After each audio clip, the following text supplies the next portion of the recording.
bienvenue sur le podcast du Monday Meeting. Mais qu'est-ce que le Monday Meeting ? C'est la rencontre d'amis entrepreneurs réunis autour d'une table ronde afin de discuter en toute simplicité de leur parcours dans l'entrepreneuriat. Et pour ce faire, je suis toujours en compagnie de mes deux fidèles comparses et associés. J'ai nommé Félix. Yes, salut à tous. Et j'ai nommé Serge. Salut. Comment vont mes deux frérots ? Qui commence ? Pas tous ensemble, les gars. Ça va plutôt bien. Un peu fatigué aujourd'hui, mais C'est la rentrée des classes pour nous, les gars. c'est la rentrée des classes. Et c'est la première fois dans l'histoire de ce podcast qu'on va balancer un épisode qui est en plein dans l'actualité. Ce qui veut dire que quand les gens vont écouter, là, on a enregistré quelques jours avant. D'habitude, il y a Ouais, quand c'est même vrai, un exact. décalage. Il y a Ouais, quand ouais. même. Donc là, on est en T'as l'air confiant, hein, si ça se trouve, ça sera pas celui-là, mais celui d'après. On a toujours notre contradicteur. Il est Le, toujours sur le sa sniper, dune. il a pris des vacances, Il mais a pris des il revient en vacances. pleine forme. Les mini-vacances, mini. Mini-vacances. 4 jours. Bah, je sais On pas, les gars, vous prenez des décisions comme ça sans me consulter. Retour à son poste. Ouais, ça fait plaisir. Bon, c'est cool. Vous avez passé des bonnes vacances, les gars ? Frère, Des- tu poses des la bonnes- question, on des est en bonnes- vacances ensemble, c'est un ouf. Question rhétorique. Des bonnes mini-vacances en ce qui me Bonnes concerne. mini-vacances. J'ai Bonne passé coupure. des vacances avec chacun d'entre vous, les gars. Ça, c'est incroyable. ça. Je suis pas mal. Il se régale. Moi, je me régale. Je suis toutes les. Il faut que Serge et moi, on s'arrache comme ça, la boucle est bouclée. Ouais. Ouais. Tu fais quoi la semaine prochaine ? On part au Brésil. Et on ne revient pas. Ça, c'est ton goal, ça. Aïe, aïe. Ok, les gars, bon, on se remet dans le jus, on se remet dans le bain. Attends, et toi, comment tu vas, frérot? Moi, ça va très bien, les Ok. frérots. J'ai passé un mois, quasiment un mois et demi en dehors de mon ancrage territorial habituel. Et je suis pas mécontent. Ah, tu vois. Je suis pas mécontent de l'avoir fait, je suis pas mécontent de rentrer, donc tout parfait. Bon, j'annonce tout de suite que je sais pas à quel moment dans l'épisode, mais tu vas devoir nous mettre un peu de son. Ok. Voilà, comme ça, c'est réglé. Ok. Prise au piège. Ouais, c'est la rentrée, c'est les résolutions de la rentrée. Vous avez des résolutions, vous, de la rentrée ou pas ? Pas du Reste tout. en vie, frérot. Ah, c'est pas mal. Bon, en même temps, c'est pas une résolution, ça, c'est pas toi qui choisis. hein. Ouais. Ouais. Je Mais peux faire tout faire pour. tout faire Tout pour. faire pour, c'est Tout pas faire mal. Ouais. Tout faire pas contre, déjà. Un pied devant l'autre. Voilà. Ouais. C'est déjà bien. Les yeux grands Et ouverts. pas les deux pieds devant. Ouais, Ok. Exactement. Impeccable. Ouais, moi, je l'avais dit dans l'épisode Le Temps, qu'on refera. Hein. On refera un épisode sur le temps. Je pense, ouais. Mais moi, c'est ma temporalité août, d'habitude, où je fixe mes objectifs et compagnie. Et là, j'avoue que je me suis bien laissé porter. Je ne sais pas si c'est le lâcher-prise qui est de plus en plus en moi, mais j'avoue que j'ai fixé quasiment aucun objectif. Par contre, je les vois arriver. Ouais. Donc, Ils vont s'imposer à toi. ils vont s'imposer, exactement. Donc c'est parti pour une nouvelle année. Et puis, moi, j'aime bien les rentrées de septembre, j'aime bien. Ouais, moi, normalement, c'est août où je travaille le plus. Ouais. Juillet, août, ouais, je pense que je bosse jamais autant. Parce que quand tu as une vie d'indépendant, tout le monde est en vacances, donc tu as encore plus de boulot qui se présente à toi et tu prends des opportunités. Et puis cette année, j'ai dit non, tranquille. Projet perso, j'écris. J'ai promis à ce micro que j'allais avancer sur mon projet de livre, donc j'ai fait ça un peu tout l'été. On peut en témoigner, ça. Je peux en témoigner aussi, ouais. Voilà. Donc tranquille, quoi. Parfait. Moi, si je pars sur un peu les résolutions, je viens de vous faire écouter quelques sons. Donc on arrive déjà à ce moment-là. Autant que ce soit là maintenant plutôt que ça plane au-dessus de ma tête. Bon. Non, je suis retourné en studio. Ça fait un moment en fait. Ça fait un moment et je pense que ça amorcera un petit peu notre thématique de la journée. Mais ça fait pour resituer un petit peu, je fais du rap donc du coup depuis que j'ai 10 ans. Donc j'en ai 35 dans un mois. Hein Le 8 octobre. 36, mais arrête de te 36, retenir. T'es wow. vraiment un zinzin. toi. Punaise. 7 ans de plus que T'as moi. le mec qui veut. Le mec, il veut pas vieillir. Je te rejoins dans le gang de Peter Pan, frère. On a dit pas les deux pieds devant, on ne bouge plus. Non, mais du coup, ouais, j'en ai fait pendant très longtemps. Et puis, j'ai eu une petite traversée du désert de mes 23 ans, ouais, quasiment 24, jusqu'à 2020, jusqu'au Covid, où ça m'a, je sais pas, j'ai eu envie de reprendre un stylo et puis refaire un petit freestyle. Ça m'avait donné envie. Et puis depuis ça, c'est un peu comme d'hab. Moi, je prends mon temps, et puis le temps repasse. Et puis j'avais l'impression d'être dans le même mode opératoire que d'habitude quand il s'agit du rap, c'est-à-dire écrire, construire des morceaux, débuter des enregistrements et puis les laisser mourir comme ça. je m'étais engagé au micro d'un autre podcast à sortir un EP le 23 novembre ou 24 novembre 2023. Demi combien 2023. Et je l'ai pas fait. Je l'ai pas fait et ça m'a coûté de ne pas aller au bout de cet engagement. Ça a soulevé pas mal de questions chez moi. Je crois avoir déjà exprimé à ce micro que je suivais une thérapeute qui nous a été conseillée par les frères Diouf, Malik et Doudou, que je salue. Donc Elsa Marin, que je salue aussi. Je sais qu'elle nous écoute. Et j'arrive à avoir quand même quelques réponses sur ce côté un peu procrastinateur peut-être dans le rap, ou ce côté en tout cas de ne pas le livrer, ne pas l'exposer à tout le monde et ne pas finir. Donc là, voilà, je me bagarre contre moi-même et là, je suis allé au bout. Les sons sont terminés. Je les laisse tels quels, à part peut-être 2-3 modifications de niveau sonore, mais à part ça, je les laisse tels quels et ça va sortir. Donc, quand je dis que j'ai pas fixé mes objectifs, mais qui viennent à moi, ceux-là sont en première ligne. Voilà. Ok. Donc, maintenant que tu as expliqué tout ça et que je crois que ça fait 2 fois que tu parles de rap. Ou non, je pense plus, mais la dernière fois je crois que c'était, on parlait de... On a parlé pas mal de fois, mais ouais. dans l'ego, on est dans revenu l'ego, dessus ouais, voilà. Ouais. Et c'était dans ton propre épisode aussi. Qu'est-ce qui fait de toi un rappeur talentueux? Ouais. Donc tu nous as expliqué ça. Il y a certainement des gens qui en doutent encore. Ouais. Bon, ben non, comment on fait là? Il faut que je m'exprime là au micro, c'est ça? Bah, tu sors ton téléphone, tu nous mets un petit son. Je mets un... Tu colles au micro et puis Allez. on se fait une petite session. Bon, moi, je sais déjà lequel j'ai envie d'écouter. Mais... Donc, c'est une exclue, totale exclue. Bah, c'est ça, voilà. Très bien. Du coup, allez, une fois que vous avez écouté le morceau, vous foncez mettre 5 étoiles. On commence tout de suite. vous mettez 5 étoiles sur ce podcast. Voilà. Et puis, vous guettez. Quand ça va sortir. Au fur et à voilà, mesure. c'est ça. Quand ça va sortir, vous irez mettre aussi 5 étoiles. Là, on vous indiquera. Exactement, ce sera indiqué. Bon, je mets le coup de cœur de Sergio, comme ça, Ouais. comme ça on est bon.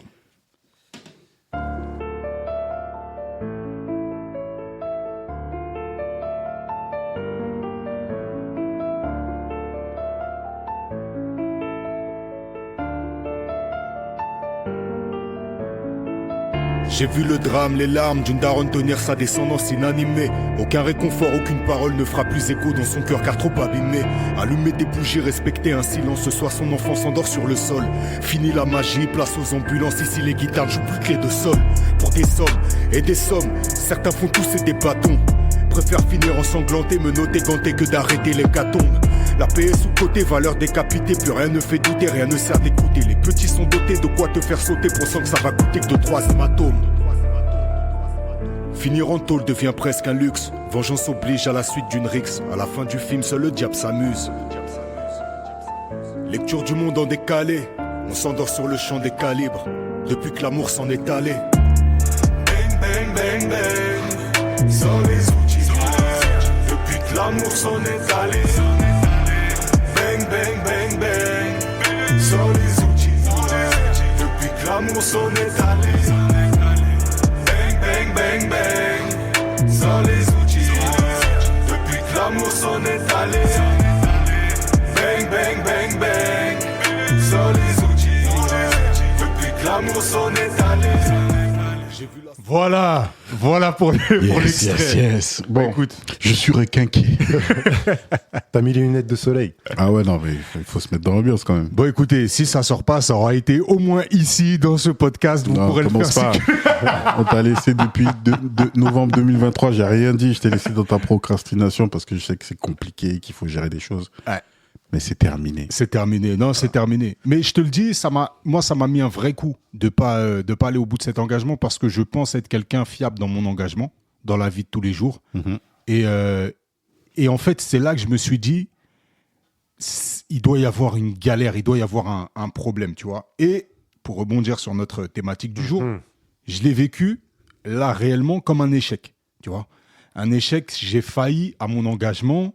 Et puis à mon rôle d'artiste, entre guillemets, tu vois, de dire, ça va au bout, en fait. Je pense qu'il y a un moment où tu as envie de livrer, tu as envie de communier. On parlait tout à l'heure de communion dans un autre cadre, mais de communier avec finalement ton public, quel qu'il soit. Et Et ouais, je l'ai vraiment vécu comme un échec, tu vois. Bah, c'est d'ailleurs pour ça que j'ai pas remué le couteau dans la plaie, c'est que je sentais bien que c'était à être dépendant de ta volonté Mm. et qu'il y avait des choses qui peut-être bloquaient à ce niveau-là. Ouais. Parce que bon, vous me connaissez, normalement, j'appuie un peu. Normalement, tu as le fusil à lunettes et Voilà. tu ne pas ta cible. Mais non, là, il fallait que ça chemine, comme on dit. Ça mature. Ouais. Ouais, je suis d'accord.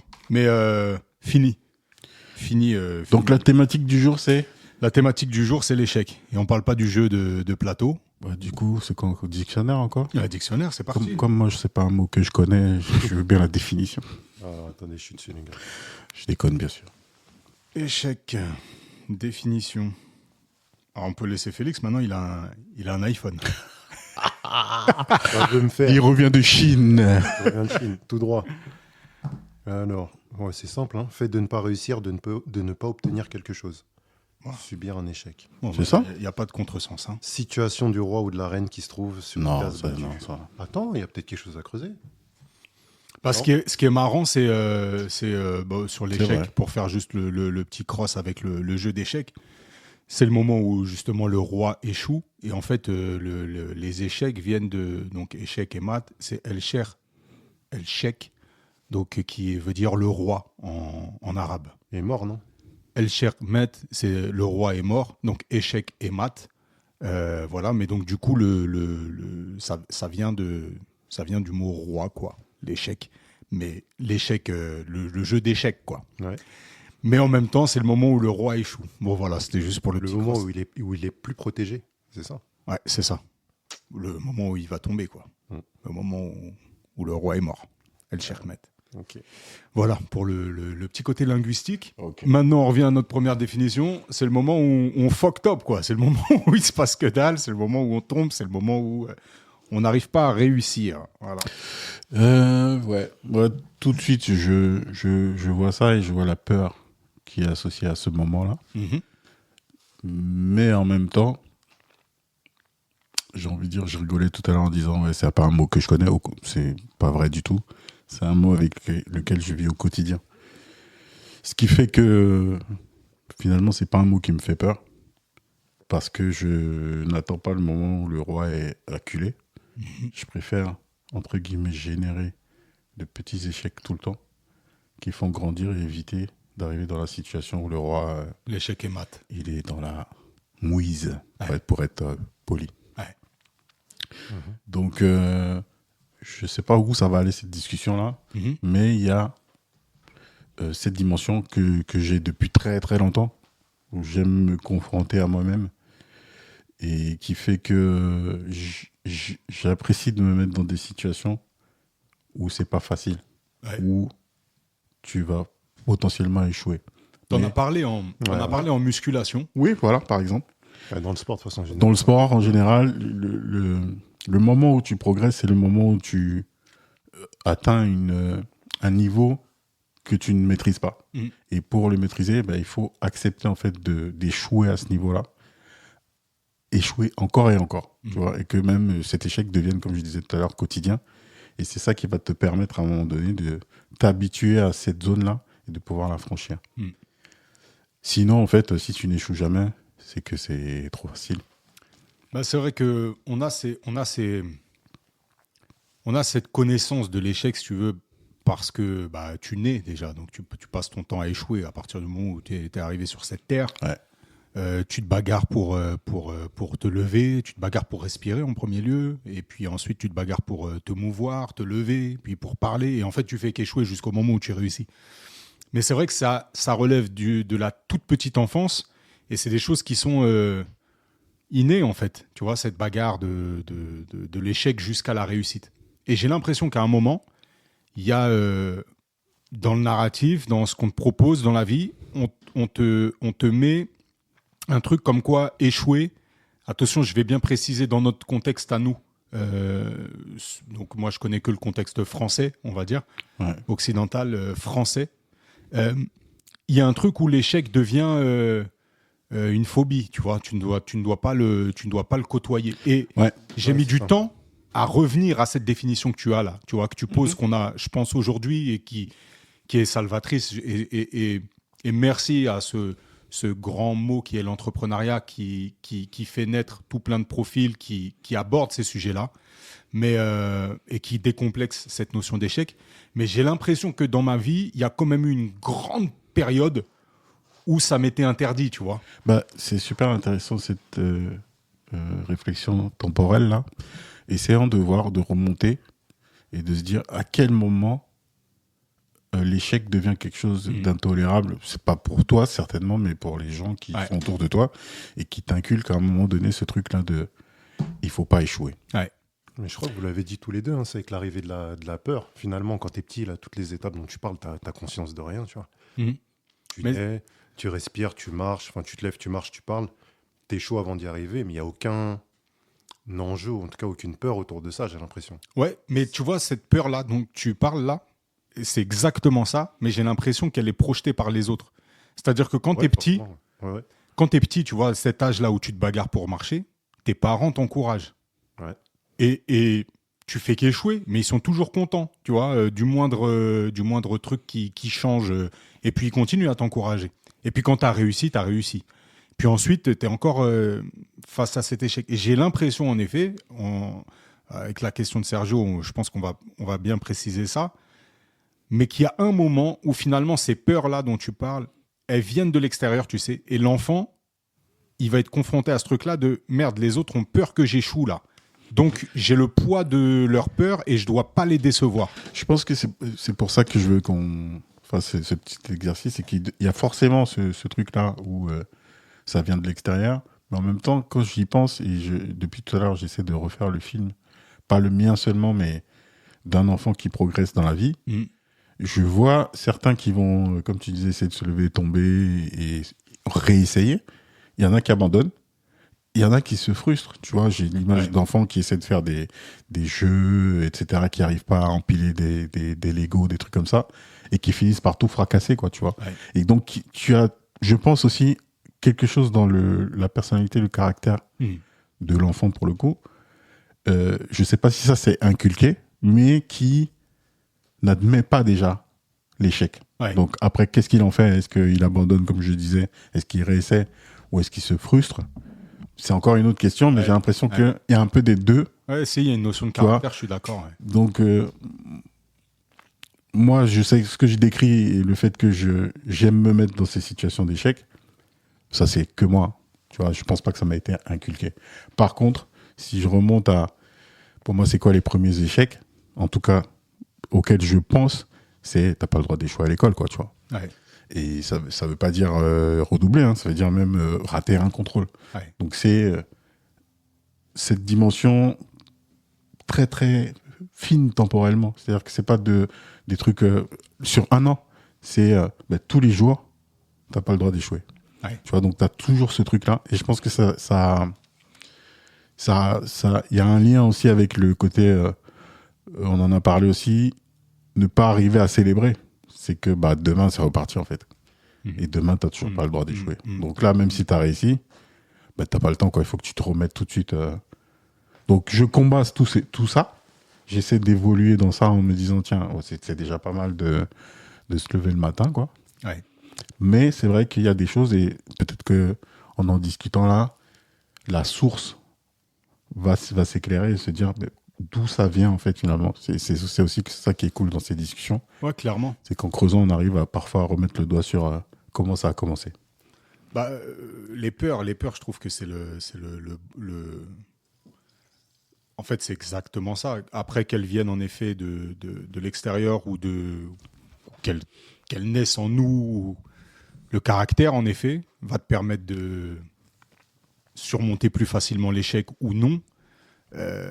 Mais c'est vrai que le truc de la peur... Moi, j'ai l'impression qu'il y a la question d'incertitude aussi, tu vois, parce que les premiers épisodes dont on a parlé, là, marché, etc., c'est des trucs où, finalement, on sait que tu vas y arriver. Tu vois, de l'extérieur, il n'y a aucune... Enfin, je pense, à part de rares exceptions, il n'y a pas beaucoup de parents qui se disent « mon enfant n'arrivera pas à parler, mon enfant n'arrivera pas... » en dehors des maladies, tu vois, à marcher. Quand on arrive à l'école, tout de suite, il y a les gens qui réussissent ou qui réussissent moins. Tu vois, donc il y a ce truc de... Est-ce que ça va marcher pour lui ? Là, je parle du point de vue du parent, là, pour le coup. Est-ce que ça va marcher pour lui ? Et par projection, après, sur l'enfant, est-ce que ça va marcher pour moi? Est-ce que je suis capable de, tu vois, des trucs que tu te poses pas forcément avant. Donc moi, je trouve que ce point de départ à l'école, il est assez pertinent, tu vois. En tout cas, moi, je m'y... Ouais, je pense que c'est le premier moment où ton enfant, il est plus dans ton cadre. Tu l'envoies dans un cadre extérieur et on va te renvoyer le jugement qu'on a sur lui. Exactement. Donc, je vois hein, les premières réunions parents-professeurs, t'as les chocottes, tu te dis, mais qu'est-ce qu'ils vont me raconter? Qu'est-ce qu'il a encore fait, lui, machin, tu vois. Donc, il y a de ça. Et je pense que tu projettes ce que tu attends. Et sur le gamin. Sur le gamin. Donc, ça, c'est scolaire. Et puis, tout de suite, tu peux basculer quelques années plus tard sur... je l'ai inscrit dans un club de foot. Moi, j'ai vu des darons se battre sur le bord de touche pour des enfants qui jouent au foot et qui ont 7-8 ans, quoi, tu vois. Donc, ça n'a rien à voir avec l'enfant. Tu vois. Donc, il y a tous ces trucs-là qui effectivement, on commence à charger l'enfant de tout ça. Et j'ai envie de dire, c'est chaud, quoi. C'est dur. Je suis content que vous ayez pris la parole, du coup, en premier sur l'école, parce que j'avais peur d'être celui qui tire à chaque fois sur l'école, mais moi, je vous rejoins à 200%. Et je dirais même, ça arrive avec la note. Ça arrive avec... on quantifie ta réussite, tu vois. Au-delà de même de la note, il y a encore quelque chose de pire que la note. Le classement. Ouais. Le classement. Toi, ça se voit que tu as été à des écoles très dures. Tu sais, tu vois, t'as pas vous êtes 40, t'es deuxième, t'as échoué. C'est quand même compliqué, tu vois. C'est comme, je fais toujours le parallèle avec le football, mais si tu prends le Paris Saint-Germain depuis 5-6 ans, c'est quand même pas mal ce qu'ils font. Ouais. Mais ils ont toujours pas gagné la Ligue des Champions. Ouais. Donc c'est un échec. C'est un club de losers. Ouais. C'est terrible, hein. Pourtant, si tu prends le ratio match gagné et match perdu, c'est pas mal. C'est quand même pas mal, hein. Ça, c'est important de le dire. Le ratio des victoires comparé aux échecs, mais ce qu'on retient dans la tête. C'est incroyable. Ouais. Faut pas oublier que si on prend la Ligue des Champions, chaque année, il y a un gagnant. Un gagnant, 32 équipes. Voilà. Donc, tu as tous les ans 31 personnes qui échouent à ce truc-là. Exactement. Et c'est un truc bon à rappeler parce qu'un concours, c'est vrai qu'on voit toujours le premier finalement. Ouais. Mais tous les autres sont des gens qui sont en situation d'échec. Et c'est pour ça que je te disais, au-delà de la note, ce qui fait mal dans l'école, c'est cette notion-là. De dire, t'es avant, derrière. Donc, c'est deuxième. Ce qui fait mal, c'est deuxième et avant. Moi, je me rappelle le maître qui dit avant-dernier et qui sort un blaze. Ça, c'est quelle place? C'est terrible. Bon, toi, t'as été dans une école trop dure, ça. Ouais. Mais ouais, la note, je trouve ça abominable, en fait. Moi, je trouve ça abominable parce que tu mets directement le doigt, non pas sur la réussite, mais sur justement l'échec, tu vois. C'est-à-dire que tant que t'as pas 20 sur 20, t'es en échec. T'aurais pu avoir mieux. T'aurais pu être au 20. Donc, moi, j'ai vu des gens qu'on appelait premiers de la classe avoir des crampes au bide parce qu'ils avaient eu que 17. Oui. Dans ma vie à moi, c'était surréaliste. Dans ma construction mentale, c'était surréaliste. Et pour moi, ils étaient en train de se foutre de la gueule du monde. Mais en fait, avec du recul, je me rends compte que celui qui est habitué à avoir 19 ou 20, parce que c'est une formalité, le jour où il a 17, il est vraiment en échec. Je suis là pour t'en parler. J'ai des matières dans lesquelles, effectivement, si tu as le 17, en fait, tu vois pas tout ce que... Tu as oublié tout. Je me rappelle de la question en maths que j'ai décidé de ne pas faire au bac. Je m'en rappelle encore. Et elle était sur 3 points. Et quand j'ai estimé un peu le temps que j'avais pour faire tout le devoir, j'ai décidé de la mettre de côté parce qu'elle était un peu plus compliquée et qu'elle allait demander plus de temps. Donc, j'ai réparti tout le reste du temps sur tout le reste. J'ai tout réussi. Et donc, ces 3 points de l'exercice de maths spé, je ne l'ai pas fait. Je m'en souviens encore. Ça t'a choqué? Ça ne m'a pas choqué, mais pour te dire... En tout cas, oui, je suis beaucoup plus focus sur ce que j'ai pas fait que sur ce que j'ai fait. Et les autres questions? Aucun souvenir. Aucun souvenir. Non. C'est incroyable. Mais c'est bien parce que ça introduit quand même la notion de relativité de l'échec, tu vois. Exactement. Ce dont tu parlais. Ouais. Et pas, on peut vivre la même chose et le vivre complètement différemment. L'échec de l'un sera la réussite de l'autre. Comme on dit, le plafond de certains et le plancher des autres. Ouais. Comment on compose avec ça, les gars? Comment on articule? À quel moment on souffre?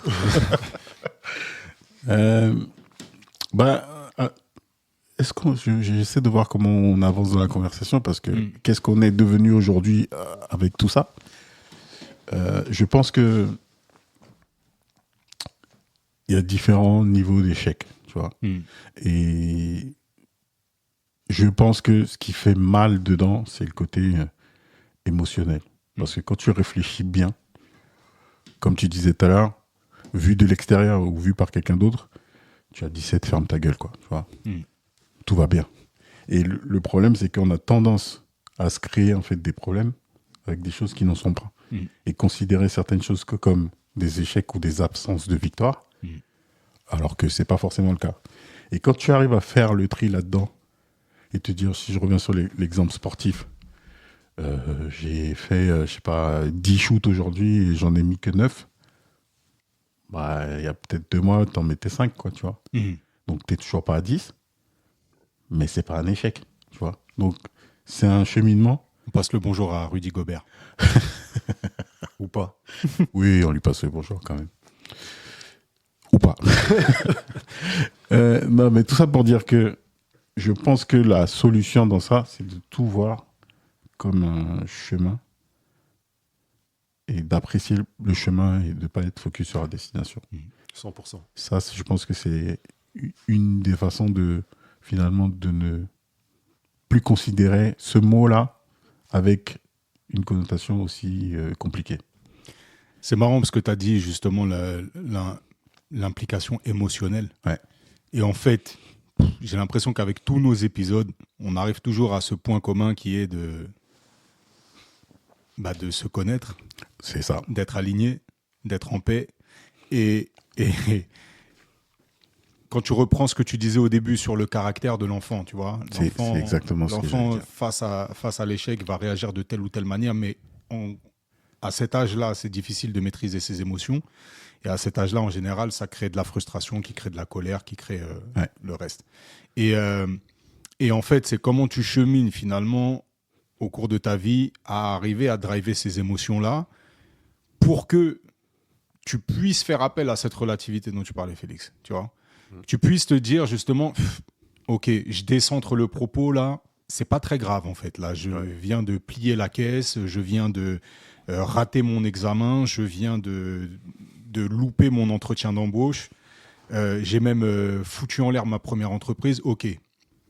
Mais ça demande quand même de se driver fort, quoi. Ouais. Fort. Ou alors, tu vois, d'avoir eu dans sa construction, c'est pour ça que tu parlais des enfants, je pense qu'il y a la notion de mémoire. Et je suis tombé, c'est du passé. Je suis tombé, je regarde autour de moi, s'il n'y en a pas un qui se moque de moi. S'il y en a un qui se moque de moi, je vais m'en souvenir toute ma vie. Tu vois. Il y a cette notion de mémoire-là, de l'émotion que ça a généré. Que ça a généré, ce que ça a généré autour de toi. Est-ce que tu t'en imprègnes? Est-ce que tu vis avec ça? Moi, je suis de ce type-là. C'est-à-dire que j'ai la mémoire de sentiments, d'émotions qui datent d'il y a très, très, très longtemps. Et j'ai du mal à effacer ce genre de choses-là. Ouais. Du coup, les situations qui t'amènent à ça, tu les évites.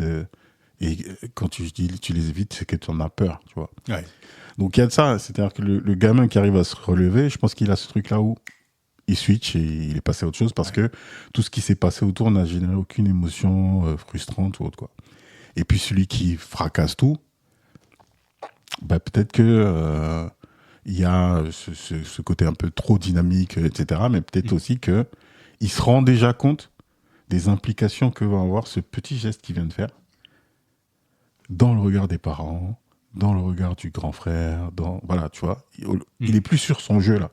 Il est sur que pensent les autres de ce que je suis en train de faire. Ouais. Et c'est là où l'échec... Qu'est-ce que mon échec va générer finalement c'est ça. Auprès du plus grand nombre et auprès des gens auxquels je tiens. Et tu foires le devoir ou tu redoubles ton année, est-ce que tu retiens le moment où on t'annonce ça ou est-ce que tu retiens le moment sur la route où il va falloir annoncer ça aux parents et puis toutes les vacances où tu vas te balader de cousin en cousin, il va falloir annoncer que t'as redoublé. Ouais. Je pense que tu te souviens plus de ça. C'est pas ce que tu as fait ou ce que tu n'as pas réussi à faire. C'est ce que les gens vont te renvoyer. Et c'est ça qui est dur. Le jugement, en fait. Le jugement. Ouais. Et souvent, des fois, l'auto-jugement, le jugement que tu te fais toi-même vis-à-vis de ça projection. C'est pour ça que je te parlais de ce caractère du fait de toi-même projeter ce que ça donne. Mais il y a aussi, c'est pour ça que quand tu as commencé, tu parlais de la société française et les entrepreneurs dans d'autres contrées n'ont pas ça. C'est-à-dire que justement, on te fait comprendre que c'est un processus d'apprentissage et que tu peux pas monter une boîte et être le plus malin, le plus intelligent tout de suite, alors que c'est quelque chose que tu crées, tu vois. Donc forcément, tu vas apprendre sur le chemin et c'est normal de faire des erreurs. Erreur, c'est pas forcément un échec, quoi, tu vois. Voilà. Clairement. On revient, ça donne des petits tips comme ça au fur et à mesure des épisodes, même si on les évoque souvent, mais c'est vrai qu'il y a un adage à la Silicon Valley qui dit « échoue un maximum de fois le plus rapidement possible ». Et ça, c'est vraiment un faisceau, une grille de lecture qui est bien anglo-saxonne, je sais pas, en tout cas bien américaine. Et pour avoir écouté beaucoup de podcasts justement sur la manière dont fonctionnent justement nos sociétés en lien avec l'entrepreneuriat, le monde du travail et compagnie. En France, par exemple, on va avoir plus tendance sur un CV pour un recruteur à prendre celui qui a réussi. Parce qu'on se dit qu'il a réussi, mais qui a tout réussi. Il a réussi à monter une boîte, il a réussi à lever des fonds, il a réussi à faire ci. Lui, je peux m'associer à lui. À l'inverse... Remonte même d'un cran. Si tu veux une bonne école, il faut que le parcours scolaire avant soit exemplaire. Ouais, et en plus on ne prend pas pour ta personnalité. Et en plus de ça. Tu vois, donc c'est pour ça que ça commence beaucoup plus tôt. Tu rentres dans les écoles sur dossier basé sur tes notes, pas sur ta personnalité. Ouais. Donc déjà, ce tri-là, il est fait. Ensuite, donc, tu arrives sur ce monde du travail ou même de l'entrepreneuriat. Quelqu'un va s'associer ou quelqu'un va chercher une levée de fonds. On va regarder à quel point il a réussi. Inversement, on va pas aller chercher des tocards au States, c'est pas ça le truc. Mais on va chercher des gens qui ont fait, qui ont essayé, qui ont échoué. Pourquoi ? Parce qu'une fois que tu as, en général, si tu montres justement par ta personnalité que tu es toujours dedans, que tu as toujours envie, que tu es intelligent et compagnie, et qu'on a vu que tu as échoué dans telle et telle et telle et telle chose, c'est des erreurs que tu reproduiras pas. Et quand tu vas être face à la même problématique, tu ne referas plus cette erreur-là. Celui qui a, pour l'instant, borné le pavé en étant nickel, c'est peut-être qu'il n'a pas rencontré encore ces problématiques-là. Le jour où il va les rencontrer, on ne sait pas comment il réagit. On ne sait pas comment il s'adapte. On ne sait pas comment, peut-être qu'il sera apte à le faire, peu importe. Mais en tout cas, on n'a pas forcément envie de savoir est-ce qu'il le sera ou pas. Tandis que celui qui a déjà échoué, c'est des choses qu'il a déjà intégrées. Comme tu dis, soit il n'a pas envie de les revivre, soit tout simplement il a appris. En fait, on capitalise au fur et à mesure de nos expériences. Et c'est vrai que tant qu'on n'a pas échoué, moi, pour avoir rencontré l'échec à certains moments de ma vie qui ont été déterminants dans ma façon de travailler derrière pour ne plus reproduire ça, c'est des choses que je vois. Et en effet, avec du recul, j'aurais tendance à accorder de la confiance maintenant, aujourd'hui, à quelqu'un qui a échoué. Mais il y a quelques années auparavant, j'étais pas du tout dans ce modèle-là. Moi, je pense que la clé, c'est d'analyser l'échec et de voir si la personne a compris. Parce que je connais aussi des gens qui échouent beaucoup. Hein. Qui échouent tout le temps sur le même domaine. Voilà. Et qui enchaînent exactement les mêmes choses et espèrent que ça va se passer différemment, tu vois. Donc, il y a aussi de ça. Et je pense que la différence avec ces gens de la Silicon Valley, etc., c'est qu'ils sont aussi capables de demander à quelqu'un d'expliquer comment ça s'est passé, pourquoi ça s'est passé comme ça. Et dans ta réponse, on sait déjà si tu vas le reproduire ou pas. Tu vois. Donc ça, je pense que c'est la clé, c'est de savoir d'où ça vient. Est-ce que ça vient de toi ? Est-ce que ça vient d'un contexte ? Est-ce que c'est une erreur que tu as commise, etc. Première chose. Et deuxième chose, je pense que la clé aussi, c'est, comme tu disais, échoue un maximum de fois, c'est de visualiser ce chemin-là et venir mettre à chaque fois des milestones où tu te mets face à une situation compliquée qui risque de mener à un petit échec. Tu vois. Vaut mieux perdre là qu'aller perdre à la fin du game, quoi. Tu vois. Clairement. Donc c'est ça, c'est de se dire, tu te parlais de ce chemin tout tracé où tout est facile. Ouais, tu vas arriver plus vite au boss de fin, mais le boss de fin, il va t'éteindre. Alors que si tu fais le boulot et que tu te mets face à ces choses qu'il faut franchir pour vraiment prendre de la bouteille, vraiment avancer, et à chaque fois construire, tu vois, ces jeux-là, on parlait à chaque fois de non destructifs, etc. Ouais. Mais en fait, tu construis petit à petit, avec possibilité d'échouer, hein. Tu fais le chemin. Tu prends pas de raccourci. Et tu te martèles ces petits échecs-là qui te font grandir à chaque fois et qui font que, ça construit ta confiance, on parlait d'ego, etc. Tu as fait le boulot, donc tu sais exactement comment faire et si tu as échoué, comment éviter de refaire la même bêtise. Et puis surtout, ça se passe à des niveaux qui, émotionnellement, ne comptent pas vraiment. Clairement. Voilà. Et deux, même à l'échelle de ton projet, c'est pas un risque, en fait. Tu vois. Donc, vaut mieux se confronter à ça rapidement. Et on en parlait dans le sport. Tu dois préparer un match de boxe. Il vaut mieux vomir pendant que tu fais les rounds de sac que vomir face à ton adversaire. Quelle sentence cruelle. Tu vois, donc c'est ça aussi, de se dire, ouais, en fait, prémunir de l'échec à tout prix, ça te fait rester dans ta zone, on va appeler ça de confort, mais ça, c'est même plus du confort, là, c'est trop facile. En fait, quand c'est trop facile, il y a un problème. Ah, je suis d'accord. Tu reparlais du mode non destructif. Je vais décrire rapidement, moi, dans quel mode j'utilise ce procédé que je vais appeler qu'on a appelé non destructif. C'est un procédé sur lequel on peut revenir finalement sans détruire l'intégralité du projet. Donc, moi, je l'utilise beaucoup quand je fais de la retouche photo. Si je vais retoucher justement un portrait sur lequel je sais que je vais passer énormément de temps, on va procéder de sorte à créer des remparts pour que si quelque chose ne va pas, on ne soit pas obligé de repartir du point A, on peut repartir du point F ou G, peu importe. Et ça nécessite de mettre en place soit des calques, en tout cas des outils, des choses qui font que on peut revenir très facilement sur la dernière étape ou même sur une étape bien avant sans que ça détruise l'intégralité du projet. Ça, ce mode de pensée finalement, c'est que tu as intégré l'échec. Carrément. Tu l'as intégré parce que tu sais qu'il va arriver. Mais tu l'acceptes et tu fais en sorte qu'il soit minimisé dans ta chaîne de valeur. Carrément, tu vois. Et alors on a parlé du sport. Là, tu es plutôt sur donc de la retouche photo. Dans le jeu vidéo, c'est pareil. Je veux dire, soit tu sais que tu as un crack et tu sais que tu vas aller jusqu'à la fin de ton niveau sans sauvegarde. Soit tu te dis, il y a des chances que, comme je suis un poissard, il y a une coupure de courant alors que c'est pas de ma faute. Hein. Moi, je maîtrise tout, mais il y a quelqu'un qui débranche le fil, etc. Tu prends en compte, en fait, tous les risques possibles et tu te dis, c'est quand même mieux que je fasse la sauvegarde. Tu vois, ça me demandera moins d'efforts de faire une sauvegarde toutes les, 15 minutes ou toutes les 2 heures même, plutôt que retaper le niveau pendant je sais pas combien de temps. Donc, en fait, quand tu intègres le fait que, toi-même, t'es pas un être parfait, donc il y a un moyen que tu fasses des erreurs. Et 2, il y a des contextes extérieurs. Qui peuvent être compliqués ou qui peuvent être imprévisibles. Une fois que tu as mis tout ça dans la balance, tu te dis, comment je fais pour assurer ce que je peux? C'est-à-dire, mon côté imparfait, corriger ce que tu peux corriger là-dedans, et puis être à l'écoute aussi de ces facteurs extérieurs qui peuvent venir influencer ton projet.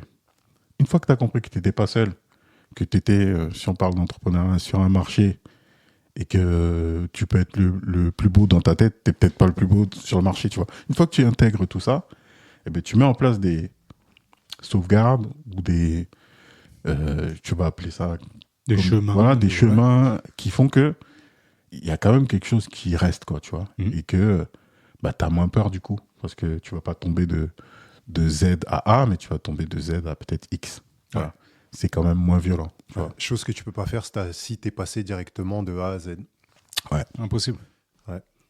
D'où l'importance, donc, comme disait Sergio, de ne pas prendre de raccourcis finalement. Parce qu'on a l'impression de gagner du temps, mais sur la descente, on en gagne aussi beaucoup. Donc, on va le répéter, hein, le temps long, l'investissement, le travail, l'expertise. Il y a des milieux, je pense à des milieux où justement les enjeux sont tels que l'échec est quasiment proscrit. Je pense à le télescope, là, James Webb, qu'ils ont envoyé. Là. Je regardais un reportage là-dessus. Je vais donner un chiffre, mais je ne sais plus si c'est 150 ou 250 points critiques. Donc un point critique, c'est un point qui annule la mission. La mission, si un des points critiques est mis à mal, l'ensemble du projet est terminé.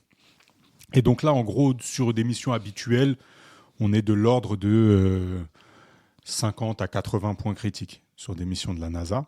Et là, sur ce projet-là, ils sont aux alentours de 150 ou 250. C'est Armageddon, cette histoire. Ouais, c'est quasiment ça. Et en fait, à chaque fois, tu vois les gars en fait, qui ont bossé sur ce truc-là. Et en fait, tu sais que ces points critiques-là annulent tout. Donc, en fait, tu te rends compte que tout ça n'est que la résultante de tous leurs échecs. Ce qui fait que ça... Parce que tu peux plus rien laisser au hasard. Là. Donc, tu as dû faire que des échecs tout le temps, jusqu'au moment où tu t'assures une probabilité proche du, je sais pas, 70% peut-être. Ouais. Et tu laisses ce truc-là en te disant, il faut que les 250 points critiques là passent. Ouais. Donc pour ça, tu es obligé d'avoir expérimenté cet échec. Ça peut pas... c'est exactement ça. Y a plus de magie. L'expérimenter, et puis aussi savoir le consigner et le transmettre. Ouais. Ça veut dire que l'équipe d'avant a consigné, c'est ce qu'on dit souvent, l'intelligence collective. C'est pas toi en tant qu'ingénieur qui a fait cette erreur, mais les ingénieurs d'il y a 50 ans avaient consigné que quand tu arrives sur le point critique numéro 43, il faut faire attention à tel ou tel truc, tu vois. C'est pas toi, c'est l'équipe d'avant. Mais cette connaissance, tu en prends compte, tu en tiens compte. Et ça me ramène à un truc que je dis souvent. Moi, j'ai cette faculté-là de regarder un projet, de se dire, voilà, il y a X points critiques, je ne les vois pas forcément tous, hein, mais de dire, c'est mal barré, tu vois. Je vois peut-être pas le moyen de réussir, mais quand ça va échouer, je le sais. Ouais. Tu vois. Et en fait, c'est exactement ça. C'est que dans ma construction de gestion de projet, je suis sur ce qu'on appelle la construction du chemin critique. Et si je vois qu'en fait, ton truc, il dérive, que sur les 10 points, il y en a 3 où t'as rien, il y en a 2 qui sont bancales, désolé, mais déjà, si tu avais les 10, tu étais à 70% de potentiel de réussite. S'il en manque 1, tu descends peut-être à 40. S'il en manque 3, t'es à 3% de réussite. On se revoit au talent ou à l'intervention divine, quoi, tu vois. Donc, mais si ça passe. Voilà, ça passe avec ça. Ça va aller. Voilà. Donc quand tu reviens après, tu dis ça a foiré, je dis c'était une question de probabilité en fait. J'ai rien contre toi. C'est la probabilité que tu réussisses, c'était très très très très faible, tu vois. Et si tu recommences et que tu fais la même chose, je te garantis qu'elle sera aussi faible. Hein. Donc c'est comme celui qui joue au PMU depuis 15 ans en fait. Ouais.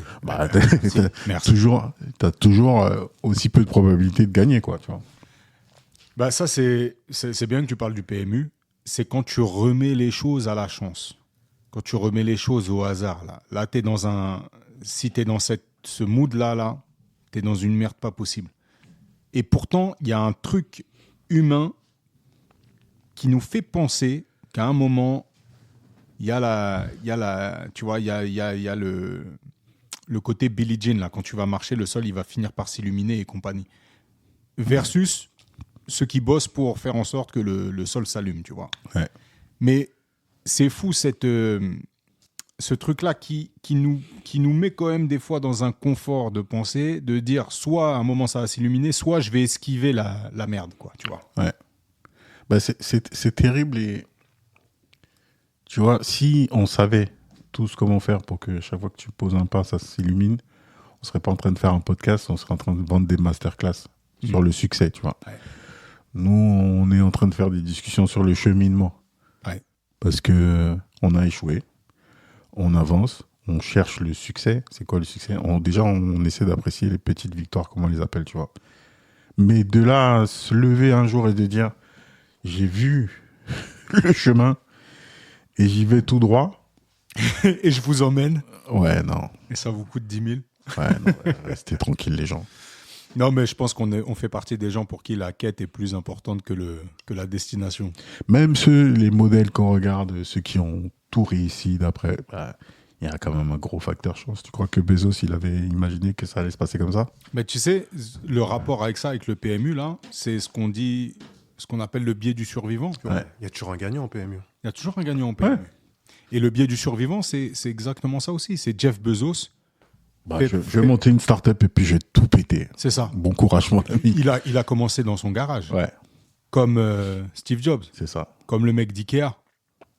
Mais si tu penses que pour réussir, il faut démarrer dans ton garage. Non, mais c'est ça le truc. Ouais. Bon. Par contre, ce que tu dis, et c'est fou comme on ne l'intègre pas assez. J'ai l'impression que le fait que d'autres personnes sont déjà passées par là. Tu vois. On a quand même un truc de il faut que j'expérimente pour vraiment comprendre, tu vois. Il y a un truc de il faut que moi aussi je me salisse les mains et tout. Je pense qu'on gagnerait énormément de temps en lisant des bouquins. Aujourd'hui, c'est vrai qu'il y a les podcasts et compagnie, mais j'ai l'impression que dans un bouquin, il y a eu ce temps long, ce temps de la réflexion, de l'analyse du propre échec pour le retranscrire sur un bouquin. L'auteur qui écrit un bouquin, il prend du temps, il pèse ses mots, il revient dessus. Lui aussi, tu vois, il fait ce travail-là. Ouais, et puis même sans aller jusqu'à lire un bouquin, même en parlant de ses projets, tu vois, avec des gens de confiance. Il y a ce truc aussi de... Moi, je veux pas parler de ça parce que on va... Je sais pas, peu importe. Je veux pas rentrer dans les trucs. Mais j'ai pas envie d'en parler, c'est mon projet, on va me voler l'idée, etc. Mais en fait, gros, autour de toi, il y a des gens qui sont passés par là, tu vois. Et ne serait-ce que d'en parler... partager et prendre un peu de son expérience. Nous, c'est comme ça qu'on fonctionne, donc c'est facile pour moi de le dire. Nous, on a entre nous et dans le monde des meetings au sens large, cette faculté à exprimer nos projets et avancer comme ça. Et ce qui nous réussit, j'ai envie de dire plutôt pas mal de ce mode de fonctionnement. Mais c'est un truc qui est quand même assez solidement ancré. Le fait de vouloir, comme tu disais, toucher de ses mains, non, lui, il n'est pas à ma place, il ne sait pas ce que je vis, exactement. C'est pas moi. Il y a ce truc-là. Il faut expérimenter, chacun est son propre commandant. Mais on peut gagner du temps. On peut gagner du temps. Ce qui est marrant dans ce que tu viens de dire, c'est tous ces gens qui se disent la clé, c'est l'idée. Tu vois, de se dire, on va me voler mon idée, etc. Ouais. Je peux te garantir qu'il y a peut-être 1 million de personnes sur cette terre qui ont la même idée au même moment. Exactement. Et c'est comment tu vas la mettre en place, l'exécuter et trouver des facteurs différenciants qui font que le voisin, même s'il a la même idée, ne pourra pas faire la même chose que toi. Aujourd'hui, quand on parle d'applications révolutionnaires, etc., regarde, Uber, c'est rentré dans nos vies, ça fait pas si longtemps que ça. Tu n'as jamais eu ce besoin-là en attendant un taxi de dire, putain, ça aurait été cool quand même que je puisse faire autrement que là, tu vois. Tout le monde a ce besoin-là. C'est comment tu le mets en place, comment tu mets des barrières concurrentielles assez fortes pour que ça peut être législatif, ça peut être dans les deals que tu as, ça peut être ce que tu veux. Communication, dans le budget. Ouais, ça peut être dans le budget, par exemple, tu vois. Et en général, les gens qui font ça, c'est non seulement ils n'ont qu'une idée, en plus ils n'ont pas les moyens. Parce que si tu avais les moyens, tu mettrais en place un barrage qui fait que personne ne pourra faire la même chose que toi, quoi, tu vois. PSG en France. Mais c'est parce que tu mets le budget, personne ne peut acheter les mêmes joueurs que toi, c'est réglé, tu vois. Ouais. Mais je pense que justement, les gens cherchent l'idée parce que ils pourront pas aller trouver d'autres remparts concurrentiels, tu vois. Ils n'auront pas assez de budget pour. Je pense que ça revient surtout de la façon dont on raconte l'histoire une fois qu'on a gagné. Et que quand on te parle d'Uber, on te parle que de l'idée géniale de « Ah, il me manquait ça, donc j'ai créé ça ». Quand on te parle d'Airbnb, c'est la start-up qui émane d'un projet d'école. Voilà, tu vois. Et on te dit pas tout ce qu'ils ont dû mettre en place pour que ça devienne un truc qui est difficilement réplicable, tu vois. Et c'est sur ça que les gens restent. Ah, j'ai une idée de marque de vêtements, là. Putain, mais tous les gens sur Terre portent des vêtements, mec. Qu'est-ce que tu as inventé? Rien du tout. Ouais. Donc, réfléchis plutôt à comment tu vas communiquer là-dessus. Qu'est-ce que tu vas faire de différent par rapport aux autres? Et te poser la question, comment je fais pour que, même si j'explique tout ce que j'ai envie de faire à mon voisin, il n'arrive pas à le faire. Et là, tu as une vraie idée. Sinon, le reste, c'est du vent. Mais je pense que tu vois, ça vient avec la connaissance, ça. Le gars qui se dit, je vais lancer une marque de vêtements, aujourd'hui, s'il ne se renseigne pas à fond sur tout ce qui a été fait, sur tous les grands créateurs, sur tout ce qui a fonctionné, n'a pas fonctionné, sur les courants, sur les tendances, sur le monde de la mode, sur la périodicité, ça y est, il va l'expérimenter, cet échec flagrant, ce mur qui fonce face à lui. Est-ce que du coup, l'échec, on a besoin de nous l'expérimenter ou alors on peut juste se servir de ceux des autres? Moi, je pense que c'est un savant mélange des deux. Hein. On va avoir besoin de mettre les mains dans le cambouis, mais... Je peux te garantir que si tu étudies bien les échecs des autres, ça t'évite de te lancer. Oui. Tu vois, moi, j'entends beaucoup de... Je vais lancer un site qui va résoudre mon problème de je sais pas quoi, tu vois. Je veux vendre un produit, donc je vais lancer un site. OK. Donc, le site va vendre à ta place. Mais j'ai jamais vu de site qui fasse ça, en tout cas, tu vois. Donc, c'est comment tu vas créer des fonctionnalités, communiquer sur ce fameux site-là. Je dis souvent un site, c'est comme tu arrives chez l'opérateur téléphonique, tu dis je veux une carte SIM. Et tu sors et tu attends, en fait, tu mets dans ton téléphone et tu attends que le téléphone sonne. Personne n'a ton numéro, mon frère.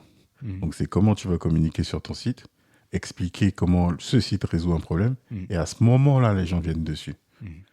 Et s'il est bien fait, il va répondre au problème et les gens reviendront. Tout ça pour te dire que l'idée du site qui résout, c'est bien. C'est ce que tout le monde aimerait. Je veux un site pour vendre mon livre qui va sortir bientôt. Ouais. Je peux faire un site, hein. Mais est-ce qu'il va vendre mon livre? Certainement pas. Je vais vendre mon livre à travers un site, c'est différent. Ouais. Tu vois. Donc, on parlait de marque de vêtements, on peut parler de ça dans le digital, on peut parler de ça dans ce qu'on fait. Tu veux une vidéo? Vous connaissez bien le sujet. Hein. Je veux une vidéo parce que mon événement, il n'est pas assez diffusé ou connu, etc. Mais tu peux faire 30 vidéos. Hein. Il faut savoir aller mettre ces vidéos et comment activer. Voilà, tu vois. Clairement. Donc, ouais, c'est tout ça pour cette histoire de l'échec est plus commun qu'on ne le pense, quoi, tu vois. Et dans le chemin vers la réussite, il y a tellement de branches qui mènent à l'échec que vaut mieux s'y habituer. Ouais. Ou alors, construire une capacité analytique à au moins élaguer la moitié des branches, quoi, tu vois. C'est déjà pas mal. Ouais, je pense qu'il y a besoin des deux, ouais. Il y a besoin des deux, il y a besoin en effet de se prémunir en s'instruisant et puis ensuite capitaliser sur sa propre expérience et puis l'expérience des gens qui nous entourent. En effet, tu le disais Félix, mais ça nécessite aussi quelque chose, c'est d'identifier les gens à qui on parle et de qui on s'entoure. Parce que bien malheureux sera celui qui parle de son projet, quand bien même il est bien ficelé, à sa cousine qui a ses propres craintes, celui qui n'a pas forcément la réalité du business, que la personne veut monter ou autre, quoi. Donc ça, pareil, c'est... c'est dans les deux sens. Hein. C'est-à-dire que excès de confiance parfois, t'es génial, ça va marcher. Ouais. Ou excès de peur et de pourquoi tu fais ça alors que tu as un boulot stable. Exactement. Ça va dans les deux sens. Et donc c'est bien d'aller saisir justement des gens qui ont côtoyé cet échec-là déjà avant. En fait, un expert, c'est un mec qui a beaucoup échoué. Je pense, ouais. Bah, c'est sûr, en fait. C'est obligatoire. Tu peux pas empêcher les gens de prendre des chemins qui sont compliqués si tu peux pas les identifier. Et pour les identifier... Et les expliquer. Et les expliquer. Si tu les as jamais vus, de près ou de loin, c'est quand même compliqué, tu vois. Ouais. Mais je pense que si tu vas dans le labo de Pasteur, il a dû enfoirer des expériences. Je pense, hein. Il y a une ou deux souris qui s'en rappellent plus. Donc ouais, tranquille, quoi. Le mot, c'est tranquille. Si on faisait un petit exercice là... Yes. Il est friand de ça, Sergio. Le dernier échec que vous avez vécu. Le dernier échec commun comme ça ou le dernier échec marquant? Bah les deux. Allez.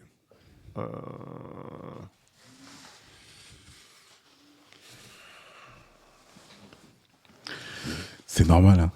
Il n'y a plus de son sur le podcast, ça réfléchit.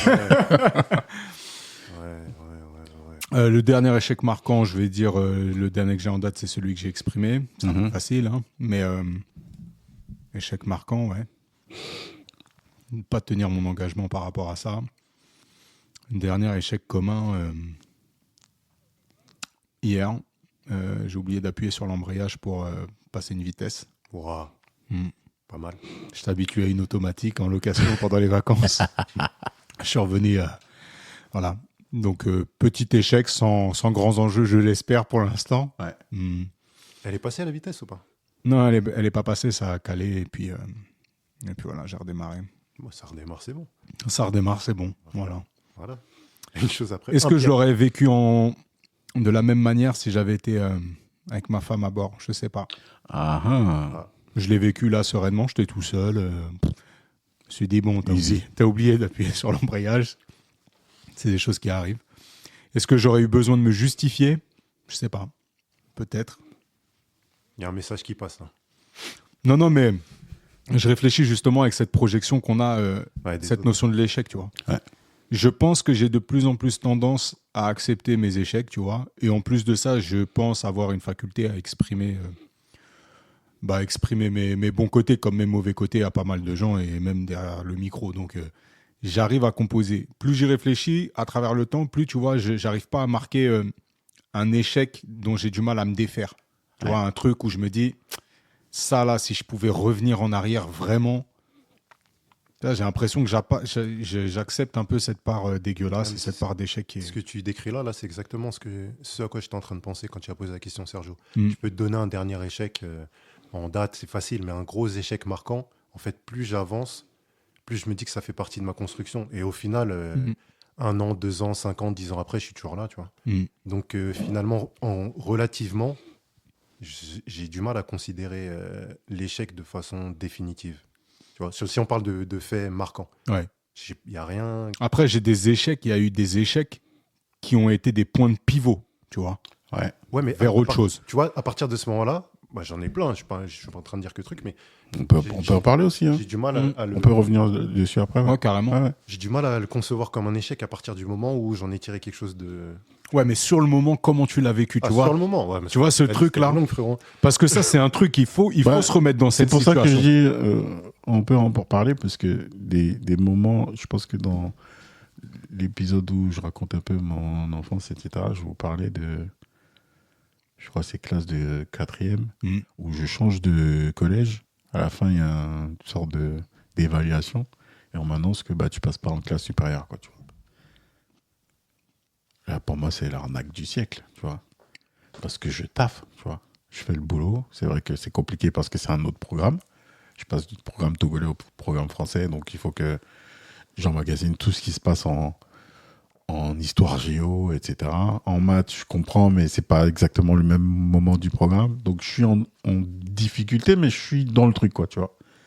Et en fait, à l'époque, j'avais de l'avance scolaire parce que j'ai pas fait la maternelle, moi. Et donc, je pense qu'ils décident à ce moment-là que vaut mieux qu'on le remette sur une classe normale et on me fait échouer. Je te le raconte, ça fait plus de 30 ans, tu vois. Ouais. Donc, voilà. Ça, c'est des choses qui m'ont vraiment marqué. Si je reprends la même situation où là, pour moi, on m'a volé, quand j'arrive à la fac, je me débrouille, tu vois. Tu commences à te dire, la vie étudiante, il faut que tu te démerdes pour faire des sous, etc. Donc, tu es moins focus sur les études. Et là, c'est ma faute. Okay. La première fois où j'arrive devant un tableau avec les résultats et je vois que j'ai pas eu mon année, là, j'ai une descente d'organes bizarre, hein, je m'en souviens encore. Tu te dis, non, mais... Et en fait, tu as ce truc un peu inéluctable là, qui arrive, tu te dis... En tout cas, à l'époque, je le vis comme ça. Je dis, c'est ça la mort, en fait. Ouais, c'est exactement ça. Là, tu peux pas reculer, là. Ouais. T'as échoué, t'as foiré. Ouais. Tu peux rien faire. Ouais. Parce que déjà, tu as réussi à avoir certaines matières. Là, t'étais au rattrapage. et il manque encore une matière. Donc ça, c'est mort. Il n'y a plus de... C'est figé. Tu vois ? C'est figé, c'est acté, en fait. Ah bah, chelou, quoi, tu vois. Ouais. Et là, à ce moment-là, la faute, elle est sur toi. Là, je sais que c'est moi. Tu l'identifies sur toi. Là, je sais que c'est moi. Ouais. Parce que, comme je disais, quand tu boxes et le jour... Tu te rappelles du round que tu n'as pas fait à l'entraînement, hein. Ouais. Là, je me rappelle de... Ah ben là, j'ai préféré aller une soirée. Ouais. Là, j'ai préféré dormir au lieu de réviser. Ouais. Je vois tout ça. Ouais. C'est que moi. Hein. Et là, je peux te dire, c'est chelou. Tu mets combien de temps à sortir de cet état-là ? Bah, je te le raconte ça encore aujourd'hui. Ok. Donc, je le ressens, cet état-là. Ok. Quand je te dis que moi, je n'oublie pas ce genre de truc, c'est réel. Tu me dis si je te dois des thunes, frérot. Je veux pas que tu vives avec ça pendant 40 piges. Non. Bon, tu vois, entre-temps, j'ai appris aussi à libérer les frustrations. Donc, quand tu dis je tire à la carabine, quand ça doit sortir, ça sort. Hein, c'est mieux. Parce que sinon, ça reste. C'est mieux. Tire, frère, tire. Sinon, ça reste. Et pour répondre à ma propre question, donc, petit échec, je dirais, hier, en séance de kiné, on me donnait un exercice à la con, j'ai pas réussi à le faire. Ouais. Et ça me... Il y a un lien avec l'échec marquant précédent. Ouais. C'est j'ai pas su me maîtriser à un moment critique qui fait que ma vie a un peu basculé, quoi, tu vois. Ouais. Donc, je suis un peu comme Félix, c'est-à-dire que même avant ça, tu vois, j'ai appris, quand tu gères un peu l'anxiété et tout ça, tu apprends à te laisser un peu plus tranquille. Donc ça, j'avais déjà appris ça. Mais je pense que depuis, il y a peu de choses que je vais considérer comme un échec, quoi, tu vois. Pour revenir sur les engagements, je me suis engagé à bosser sur mon livre et je le fais sérieusement. Et même dans ça, je me mets un peu des milestones en disant, tiens, il faut que à tel moment, tu finis telle chose. Ouais. J'y suis à peu près. Mais si ça déborde un peu, tu vois, avant, ça m'aurait affecté vraiment. Ouais. Si ça déborde un peu, ça va aller. Hein. Clairement. Ça va aller. Clairement. Mais je pense que c'est ce lien de l'émotion avec la situation qui c'est ça la clé. Hein. Qui rend la chose acceptable ou non. Tu vois. Et moi, l'échec marquant, je l'ai déjà exprimé dans échec qui crée un point de pivot et qui m'emmène sur autre chose, tu vois. Qui m'emmène à progresser en tout cas. Je l'avais dit dans mon épisode, mais c'est la première fois finalement que je me pose devant mes parents pour faire un spectacle comme d'habitude, sauf que là, j'ai appris à une chanson de rap dans la journée, puis je la fais, et puis mon père, il me reprend, tu vois. Il me dit qu'elle n'est pas dans les temps. Il me dit que c'est pas, en gros, il me dit que c'est pas bon. Alors que mon père a toujours approuvé ce que je faisais, mais c'est super. Mais là, c'était peut-être dans son domaine, la musique, le truc, il a dû se dire, là, le fiston, je peux pas lui dire que c'est super. Il y a du travail. Ça, pour moi, sur le moment, c'est un monde qui s'effondre. D'autant plus que ça vient de mon père qui m'a toujours donné approbation pour tout ce que je faisais. Donc, ou en tout cas, les autres fois où il ne l'a pas donné, ça ne m'a pas marqué. Mais là, comme j'y mettais du cœur, et puis il y avait ce sentiment peut-être d'injustice de dire, mais attends, moi je voulais juste faire un petit spectacle comme d'hab, quoi, tu vois. Mais là, il y a eu ce truc de ça se fige, ça s'arrête et ça te dit, t'es pas au niveau, tu vois. Et donc, du coup, ne plus jamais revivre ça. Donc, le lendemain, je l'ai déjà expliqué dans mon épisode que vous pouvez réécouter, hein, Vincent Hamouche, sur le même podcast. Allez hop, ça va lui manquer. Mais ouais, le lendemain, il n'y a plus de vacances. Donc, je suis en pleine vacances, on va à la mer, tout ça. Non, je vais pas à la mer. Je vais pas à la mer, je vais pas à la piscine, je mange plus de churros. Et Dieu sait si c'est compliqué de m'empêcher de manger des churros. mais non, je vais rester devant mon poste et je vais apprendre les paroles par cœur. Tu m'as dit qu'il n'y avait pas assez de travail. Il va y avoir assez de travail. Ouais. Et deuxième fois, c'est marrant, c'est exactement la même chose. C'est un concours, tu vois, un concours où je passe les phases de qualification. Et ensuite, c'est le tournoi final, quoi, tu vois. Le Kengan Ashura, quoi. On est réunis et puis on doit se bagarrer dans une arène. Et puis je sors au premier tour, quoi. Et je sors au premier tour et le lendemain, pareil, je dois partir en vacances. Au même endroit, Lacanau. Et puis toujours pas de vacances. Et puis toujours pas de vacances, ouais. Le rap a niqué mes vacances, hein, clairement. Mais ouais, c'est vraiment des points de pivot. Mais je me rends compte avec le temps que c'est sur des choses sur lesquelles moi j'ai donné autorité. Et pas sur une autorité qui m'a été donnée. Je pense avoir neutralisé l'échec en tout cas l'aspect émotionnel dans l'école, par exemple. Ouais. Parce que j'ai été aussi confronté à des échecs peut-être trop disproportionnés, tu vois. Il y a eu des trucs où je me suis dit, là, on se fout de ma gueule. Je l'avais raconté aussi dans cet épisode. Hein. Du coup, vous n'aurez quasiment plus rien à découvrir dans mon épisode. Mais 2 heures, je sais pas combien là. le bavard en chef, il y a toujours quelque chose à dire. Attends. Mais ce moment où je fais une rédaction et voilà, c'est une sorte de mini dissertation et on me demande de citer des auteurs et donc je cite Shuriken et qu'on me le raye en rouge en disant non recevable. Donc ouais, c'est des trucs où je me dis bon, c'est trop gros, t'es juste une connasse, Madame Verne, et puis voilà, je te donne pas de crédit, donc en fait fais-en ce que tu veux. Donc ouais, il y a une forme d'autorité aussi que j'ai rejetée et sur lequel, si tu veux, j'ai minimisé l'échec et même finalement l'impact émotionnel que ça avait auprès de mes parents. Pourtant ma mère était institutrice. Mais même cette autorité-là, bien sûr, j'ai tremblé à l'idée d'avoir un mauvais bulletin et tout, tu vois. Mais je ne l'ai pas vécu comme un échec foudroyant. Et à la fin, même, je me suis ri de l'échec contre moi-même, hein, finalement, parce que quand j'étais en seconde, j'ai fini en seconde générale, mais j'avais des notes pitoyables et puis je savais que j'allais arrêter l'école. Donc j'ai même joué de ça, tu vois, à être finalement jamais l'avant-dernier, quoi. Hein, ouais. Voilà, on va aller au fond de la piscine, mais on va y aller gaiement. Mais bizarrement, avec le temps, je me rends compte aussi que il y avait un petit manque je pense déjà une sorte de petit manque de légitimité dans l'école. Je vois après coup le bonheur que j'ai trouvé dans l'instruction. C'est quand même con qu'il ne se soit pas soldé par des diplômes, tu vois. Et pas forcément pour la reconnaissance ou quoi que ce soit, mais pour acter le fait que oui, cette connaissance, elle est acquise. Acter que... Tu as eu un diplôme, toi, non ?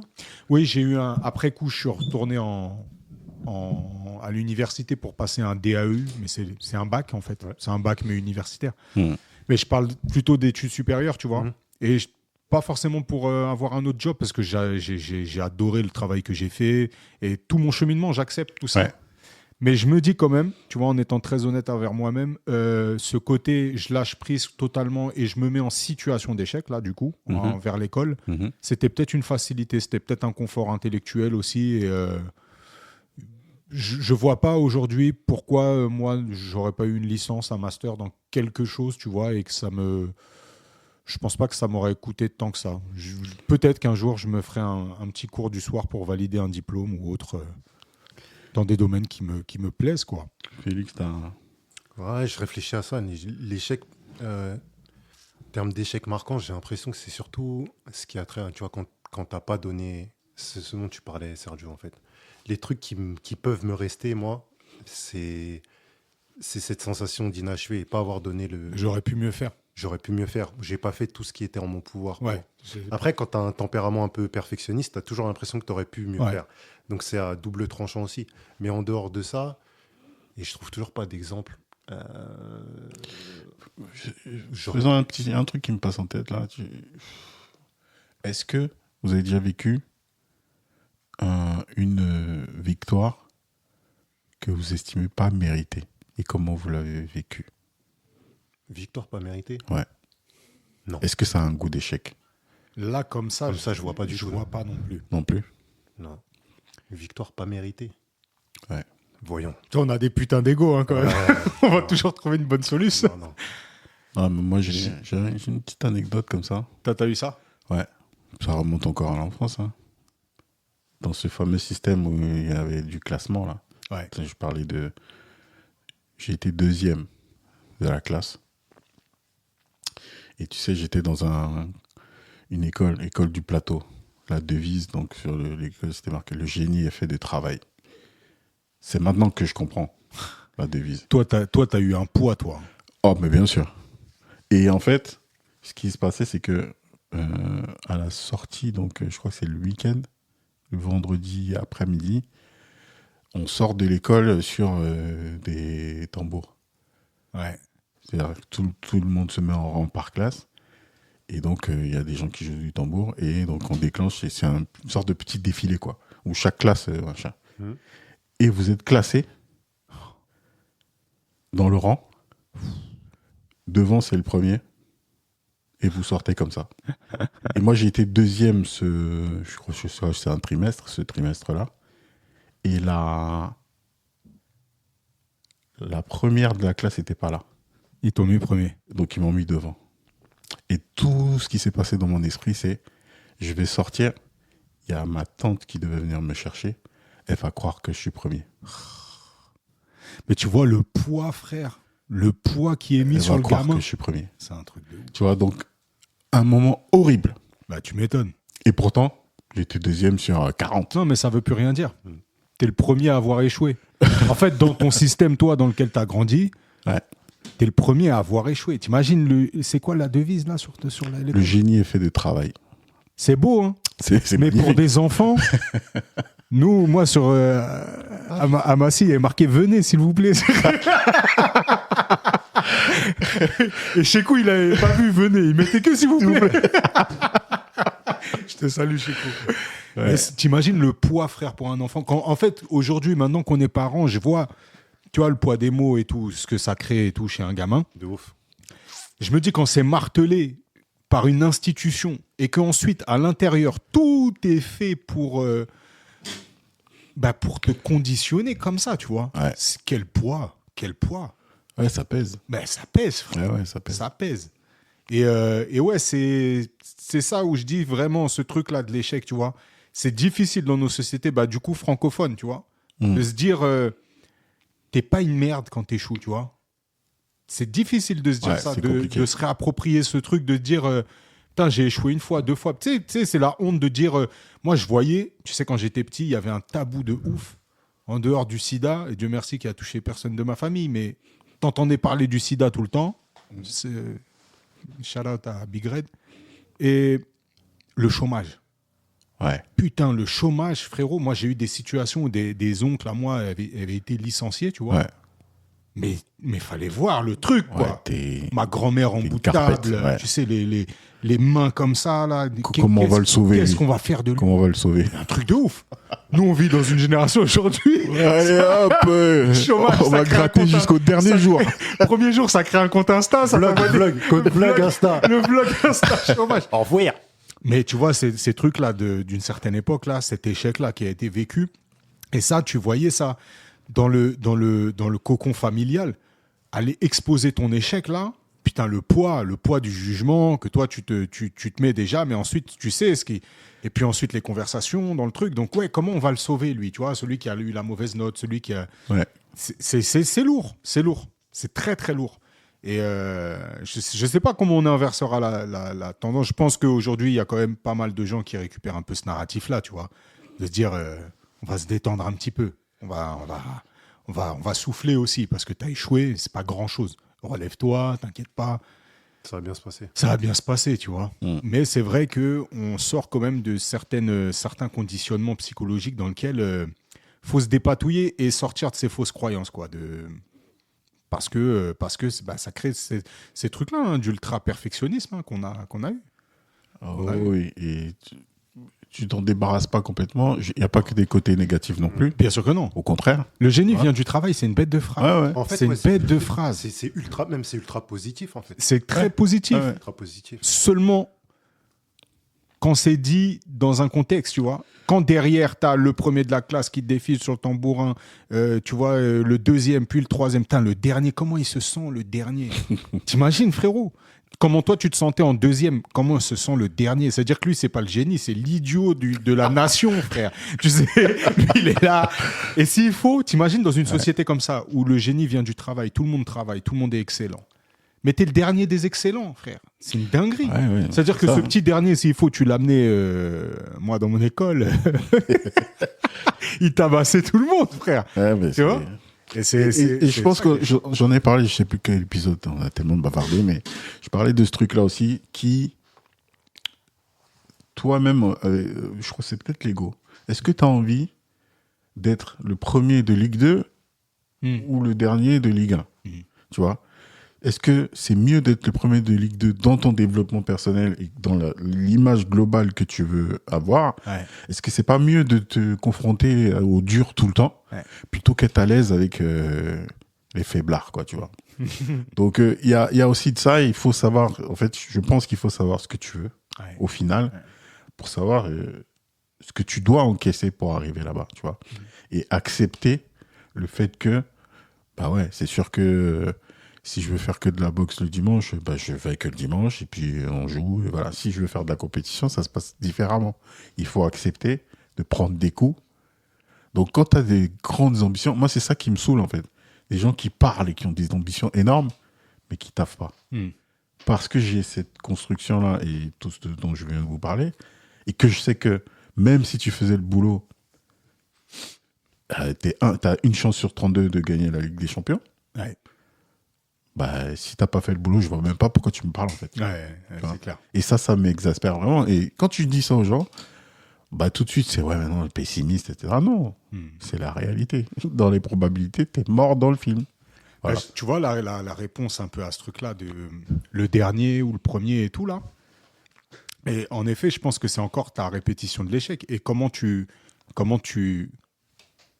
capitalises là-dessus. C'est-à-dire que si tu passes ton temps à échouer, c'est-à-dire que celui qui est tout le temps dernier de Ligue 1, c'est qu'il passe son temps à échouer. Celui qui est premier de Ligue 2, c'est quelqu'un qui passe son temps à gagner, tu vois, au point de pouvoir prétendre au-dessus, tu vois. Si tu passes, je prends un club qui fait les allers-retours toute la vie, c'est qu'elle comprend pas. Il y a un moment, après, c'est vrai qu'il y a des contraintes budgétaires, il y a d'autres facteurs. Exactement ça. Mais admettons que ce soit pas dans ce domaine-là, tu vois, et que ce soit dans un autre domaine où tu as ce truc-là de va-et-vient, c'est qu'à un moment, tu stagnes dans une forme de médiocrité, tu vois. Et Ou pas vraiment, si on est sur cet exemple-là, c'est que tu es vraiment entre les deux. C'est-à-dire que pour aller dans le grand bassin, c'est compliqué. Il faudrait déployer des efforts que c'est compliqué. Tu ne pourras pas. Ouais. Mais dès que tu vas dans le petit bassin, tu te rends compte que tu nages quand même bien mieux que les autres, tu vois. Elle est vraiment chiante, cette place. Hein. Et bah, elle est chiante, parce que tu fais l'ascenseur, tu vois. Donc, à toi de te poser la question. Si ton ambition, c'est de devenir un grand club et d'être dans les mémoires, bah, c'est toi qui vas devoir trouver une stratégie en sachant que tu n'as pas l'argent des autres. Donc, c'est soit c'est dans la formation. Là, on est en train de donner des exemples qui n'ont rien à voir avec ce qu'on dit, mais c'est vraiment trouver un angle qui fait que, sans l'argent, sans avoir la possibilité d'aller acheter tel ou tel joueur, tu vas construire quelque chose, soit dans la tactique de ton coach, qui va être très défensive, enfin, j'en sais rien, tu vois. En fait, ça revient à notre épisode de auto-évaluation. C'est ça. Et si tu as fixé tes objectifs, si tu les connais, soit tu es en échec, pour le même résultat, tu peux être en échec ou en victoire. Exactement. Tu vois. Et donc, certains de ces clubs, le fait d'être entre les deux, là, c'est même au-dessus de leurs expériences, de leurs espérances, tu vois, de se dire, de temps en temps, je suis en Ligue 1. Tu vois, pour eux, c'est une réussite. Et puis pour d'autres, je vais tomber en Ligue 2, c'est la honte, quoi, tu vois. C'est vrai. Pour le même résultat, tu peux vivre une situation d'échec ou de réussite. C'est ça. Ça dépend de l'objectif que tu t'es fixé. Le plus important, se connaître soi, fixer ses objectifs. Bon, du coup, on n'a pas besoin de refaire auto-évaluation. Non, mais allez le réécouter. Allez le réécouter activement, auto-évaluation, parce que c'est une suite. Hein. C'est une suite de ce qu'on... Bon, vous l'aurez compris, on parle beaucoup d'échecs, mais c'est plutôt dans la réflexion de comment avancer vers ce qui nous anime et ce qui nous fait du bien. Comment se l'accaparer, comment bien le vivre, et comment d'un échec, on crée autre chose. On crée autre chose, parce que aujourd'hui, moi, j'arrive à voir le bienfait.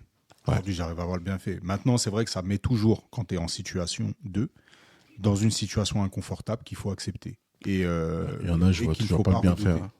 Ah, c'est sûr. Mon défilé, là, je vois pas... ça m'a rien apporté du tout. Ouais, ça t'a peut-être apporté ce truc-là de je serai jamais numéro 2, tu vois. Ça t'a apporté un truc de... Ou la prochaine fois que je serai numéro 1, c'est que je le mériterai aussi, tu vois. Ouais, et c'est ça. Avec des guillemets. Mais ça crée des putins de carcans. En fait, c'est ça, c'est des pièces de monnaie à deux faces. Deux faces. C'est clair et net. À deux faces. Et c'est clair et net. À toi de bien gérer la face que tu présentes. De malade. Et comment faire pour effacer la mauvaise, parce que ce serait bon, un monde où on arrive à retenir que le bon de tout enseignement. Yes, les gars. On est bien, là, non? Bon, on est bien. On est super bien. Est-ce qu'on a réussi cet épisode. Mais je pense qu'on a réussi totalement. Mais je pense qu'on passe notre temps à réussir. Pour quelques échecs. Même si c'est un petit échec sur 44 épisodes. Mais ouais, mais ça a va. plaisir. Et puis, ça nous a amené à nous dire qu'il faudra peut-être redéfinir cet épisode, le temps. Ben, allez écouter le temps et dites-nous si... Ouais. Hein, c'est vraiment aussi claqué que ça, les gars. Non, voilà. Ce qu'il est ressorti, c'est que c'est en 2 parties. C'est en 2 parties. Il y a une première partie où... Tu sais que j'ose pas le réécouter. Ouais, moi, je l'ai réécouté. Je l'ai réécouté. Ouais. Non, c'est juste que...